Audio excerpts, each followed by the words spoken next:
मित्रांनो नमस्कार. Share market गुंतवणूक या मराठी यूट्यूब चॅनलच्या एका नवीन व्हिडिओमध्ये आपलं स्वागत आहे. मित्रांनो, दीर्घकाळासाठी गुंतवणूक करणारे आपण गुंतवणूकदार, आपण लाँग टर्मसाठी ह्या शेअर मार्केटमध्ये गुंतवणूक करत आहोत. कारण दीर्घकाळ गुंतवणूक केलेलीच गुंतवणूक आपल्याला चांगली वेल्थ क्रिएट करून देऊ शकते. म्हणून आपण तोच प्रयत्न करत आहोत की मी दीर्घकाळ टिकलो पाहिजे.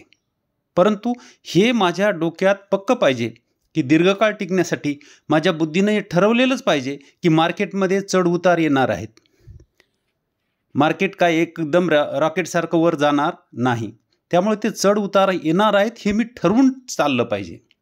आणि हे जर मी ठरवलं असेल, त्या चढ उताराला जर मी घाबरलो नाही आणि माझी जी गुंतवणूक आहे जी मी आठवड्याला किंवा महिन्याला करत असेल SIPद्वारे, दर महिन्याला येणाऱ्या उत्पन्नातून मी काही रक्कम जर टाकत असेल, तर ती गुंतवणूक जी आहे ती गुंतवणूक गॅप न करता सतत चालली पाहिजे. म्हणजे पहिली गोष्ट की चढ उतार येणार आहेत हे एक मी ठरवलं पाहिजे. आणि दुसरी गोष्ट की माझी जी गुंतवणूक आहे अशी ती गॅपमध्ये चालली नाही पाहिजे, तर ती सतत पाहिजे. 1-2 महिने केलं, पुन्हा 5-6 महिने केलीच नाही, नंतर पुन्हा 1-2 महिने केलं, किंवा मग प्रॉफिट झाला असेल तर ते प्रॉफिट मी काढून घेतलं, असं जर केलं असेल तर माझी वेल्थ बनणार नाही. आणि जी मी गुंतवणूक करणार आहे त्या गुंतवणूकमध्ये माझी जी SIP आहे, दर महिन्याला जी मी SIP करत आहे, ती SIP समजा 500 रुपयाची असेल, 1000 रुपयाची जी असेल, तर ती 1-2 वर्षानंतर ती वाढती पाहिजे. म्हणजे जर दर महिन्याला जर मी 1000 रुपये टाकत असेल तर 2 वर्षानंतर माझे तिथं 1200 रुपये व्हायला पाहिजेत, पुन्हा 2 वर्षानंतर 1400 रुपये व्हायला पाहिजेत. म्हणजे अशी माझी SIP ही वाढती असेल तर माझी वेल्थ ही जरूर बनेल. आणि ही वाढणारी जी SIP आहे ती तेव्हा शक्य होईल जर मी खर्च थोडासा कमी केला. अनावश्यक जो खर्च कमी करून जर मी माझी SIP सतत मार्केटमध्ये वाढवत गेलो तर माझी एक चांगली रक्कम जमा होईल आणि त्याच्यावर मार्केट हे इतकं रिटर्न देईल की ते रिटर्न माझ्या जर FDचा विचार केला किंवा इतर म्युच्युअल फंडाचा विचार केला त्याच्यापेक्षा हे रिटर्न अतिशय हे जास्त असेल. आणि भविष्यामध्ये चुकून कधी जर मला काही मेडिकल प्रॉब्लेम आला किंवा कशासाठी माझी पैशाची गरज पडली आणि मला 1-2 लाख रुपये पाहिजे असेल तर तेवढीच रक्कम मी ह्या मार्केटमधून विड्रॉल करू शकतो. या मार्केटमधून तेवढीच रक्कम मी काढून घेऊ शकतो. पुन्हा माझी परिस्थिती जेव्हा पुन्हा चांगली होईल त्यावेळेस पुन्हा त्या मार्केटमध्ये ते पैसे मी लावून मी पुढचं जीवन हे जगू शकतो. तर ह्या मार्केटमध्ये ही अशी एक चांगली संधी आहे की मला वाटेल तेव्हा मी जेवढा मला पैसा लागेल तेवढाच पैसा मी काढून घेऊ शकतो. आणि माझ्या मुलामुलींना भविष्यामध्ये उज्ज्वल जर भविष्य द्यायचं असेल, त्यांना या जीवनाच्या मार्गावर चालण्यासाठी येणाऱ्या अडचणी आहेत त्या कमी करायच्या असेल, जर त्यांच्याकडे चांगला पैसा असेल तर ते चांगलं जीवन जगू शकतात. त्यामुळं दर आठवड्याला, दर महिन्याला मी हे जे एक पाऊल SIPद्वारे पुढं टाकत आहे ते एक पाऊल मला ध्येयाच्या जवळ घेऊन जात आहे. हळूहळू मी ध्येयाच्या जवळ जात आहे. तर असं जर ध्येय मी ठरवून बुद्धीमध्ये असं ठरवून जर मी चाललो, ह्या समुद्रात मला पोहून जायचं आहे आणि हे मी ठरवलेलं आहे. अडचणी त्या येणारच. त्या अडचणीवर मात करत मी लावलेलं आर्थिक बळ, बुद्धीत असलेला दम व नजर जर किनाऱ्यावर असेल तर माझं ध्येय हे दूर नाही. तर असं ठरवून मी मार्केटमध्ये आलेलं आहे आणि मला दीर्घकाळासाठी गुंतवणूक करायची आहे. मार्केटमध्ये कंपन्या पडतीलही वाढतीलही ते मी पाहणार नाही. तर माझी SIP ही सतत जर ठेवली आणि दीर्घकाळासाठी टिकलो, म्हणजे 3 ते 5 वर्षापेक्षा जास्त जर टिकलो, त्याच्यापेक्षा जर जास्त टिकलो ना तर पैसा तर भरपूर बनणार आहे.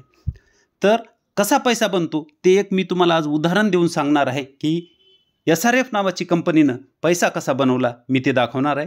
SRF ह्या कंपनीनं केमिकल क्षेत्रामध्ये सगळ्यात जास्त ह्याच कंपनीनं रिटर्न दिलेले आहेत. ह्याच्यापेक्षा कोणीही रिटर्न दिलेले नाहीत. बजाज फायनान्स आपण चांगली म्हणतो, ती चालती म्हणतो, पण त्याच्याहीपेक्षा 7 पट जास्त रिटर्न ह्या कंपनीनं दिलेले आहेत. तुम्ही इथं बघू शकता 7,93,000% रिटर्न ह्या कंपनीनं गुंतवणूकदाराला दिलेले आहेत.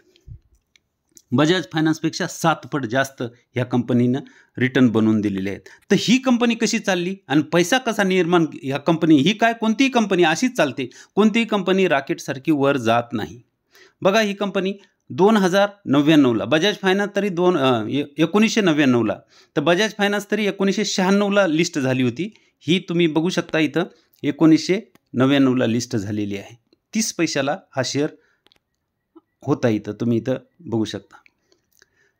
1999ला 30 पैशाला असलेला शेअर 2005 पर्यंत म्हणजे 6 वर्षामध्ये 62 रुपयापर्यंत गेला. किती टक्के रिटर्न दिलं तर तुम्ही बघू शकता. 10,000चे ह्यांनी ह्या कंपनीनं 6 वर्षामध्ये 20 लाख रुपये बनवले. 20,000% रिटर्न ह्या कंपनीनं बनवून दिलेले आपल्याला इथं दिसत आहेत 2005 पर्यंत. पण 2005 नंतर पुढं काय झालं, कारण रॉकेटसारखी कोणतीच कंपनी चालणार नाही. मी कोण्याही कंपनीत जरी गुंतवणूक केली तरी ती मायनस होणार आहे. जे 10,000चे 20 लाख बनले होते त्याच्यातले 75% जवळपास गेले, म्हणजे 5 लाख रुपये राहिले. तरीही माझे 10,000 गुंतवलेले आहेत आणि 5 लाख रुपये राहिले असतील तरीही मी प्रॉफिटमध्ये आहे. 2009 पर्यंत हे असं झालेलं आहे. 2005 पासून 2009 पर्यंत ही कंपनी -77% आहे.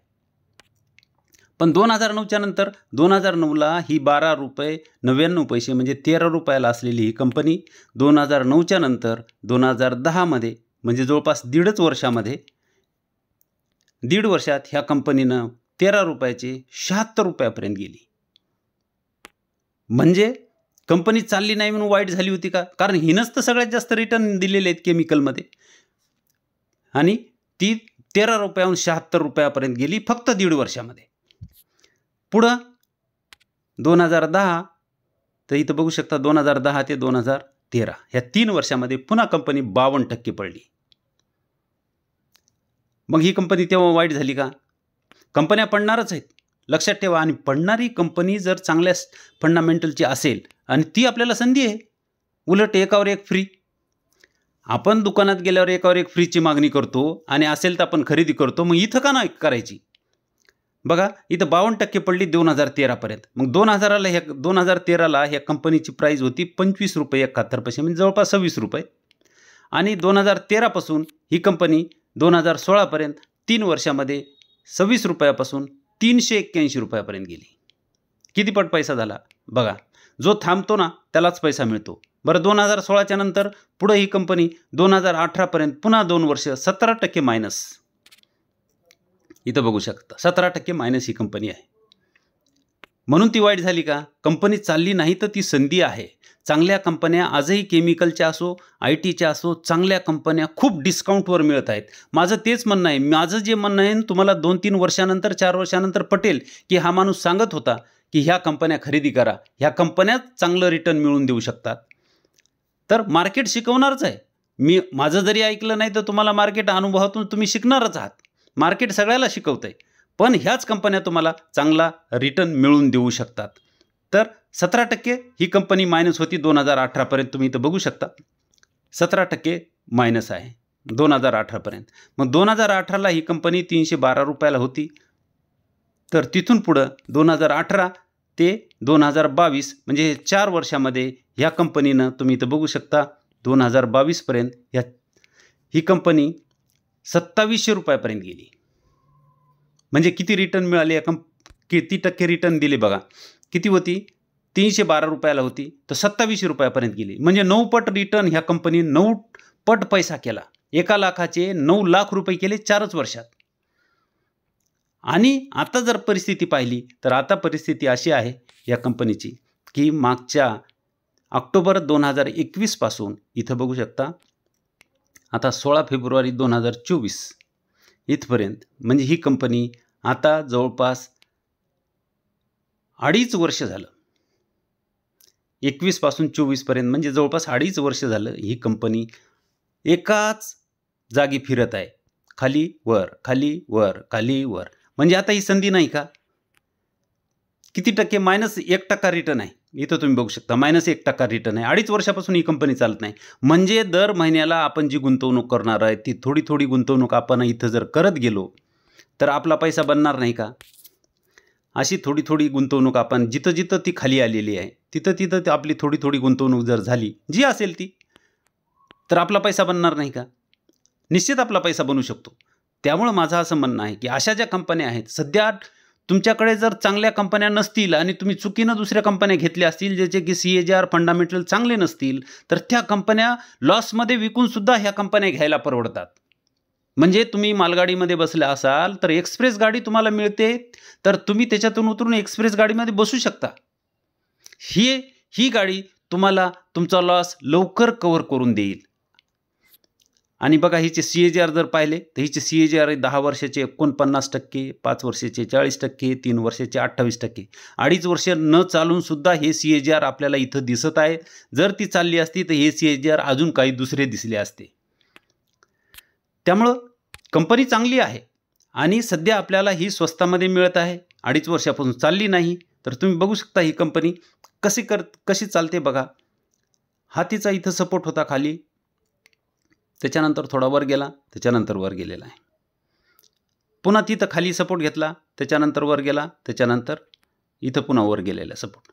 म्हणजे एक गोष्ट लक्षात घ्या, हा जो सपोर्ट आहे ना त्याच्यापेक्षा हा सपोर्ट वर आहे, हा जो सपोर्ट आहे त्याच्यापेक्षा हा सपोर्ट वर आहे, हा जो सपोर्ट आहे त्याच्यापेक्षा हा सपोर्ट वर आहे. म्हणजे कंपनी हळूहळू वर जात आहे हे लक्षात येते. आणि आता वर ती जवळपास 2700 पर्यंत गेलेली आपल्याला इथं पाहायला मिळते. इथं बघू शकता 2800च्या जवळपास गेलेली, इथं 2800च्या वरही गेलेली आपल्याला इथं पाहायला मिळते. तर तिथपर्यंत गेलेली ही कंपनी जर इथं खरेदी केली तर पुन्हा जर ती खाली आली, इथून जी वर गेली पण इथून पुन्हा प्रॉफिट बुकिंग झाली ती पुन्हा खाली आली, तरीही आपल्याला नंतरची गुंतवणूक पुन्हा इथं आपल्याला ती मिळाल्यानंतर इथं करता येईल. म्हणजे हळूहळू SIPद्वारे आपली रक्कम ह्या कंपनीमध्ये वाढत जाईल आणि आपल्याकडे तिचे जास्त शेअर जमा होत राहतील, जे की स्वस्तामध्ये आपण खरेदी केलेले आहेत. आणि भविष्यामध्ये आपलं चांगला पैसा आपल्याला ही कंपनी बनवून देऊ शकते. मित्रांनो, मार्केट पडलं म्हणून घाबरू नका. मार्केटची चालच तशी आहे आणि तुम्ही धीर धरून सततची गुंतवणूक मार्केटमध्ये चांगल्या कंपनीमध्ये करत राहा. तुम्ही भविष्यामध्ये करोडपती झाल्याशिवाय राहणार नाहीत. आणि एकदा जर आपण वेल्थ क्रिएट केली तर नंतर आपल्याला चिंता राहणार नाही. भविष्यामधल्या अनेक अडचणींना आपण सामर्थ्याने तोंड देऊ शकतो. हा व्हिडिओ फक्त अभ्यास म्हणून बनवलेला आहे. तुम्हीही शेअर खरेदी किंवा विक्री करण्याआधी तुम्ही स्वतःचा अभ्यास करून निर्णय घ्यावा. व्हिडिओ जर चांगला वाटला तर व्हिडिओला लाईक करा व जास्तीत जास्त लोकांना हा व्हिडिओ पाहायला मिळावा ह्याच्यासाठी तुमच्या WhatsApp ग्रुपवर जर ग्रुप असतील तर तिथं हा व्हिडिओ शेअर करा व सबस्क्राईब करायला विसरू नका. धन्यवाद.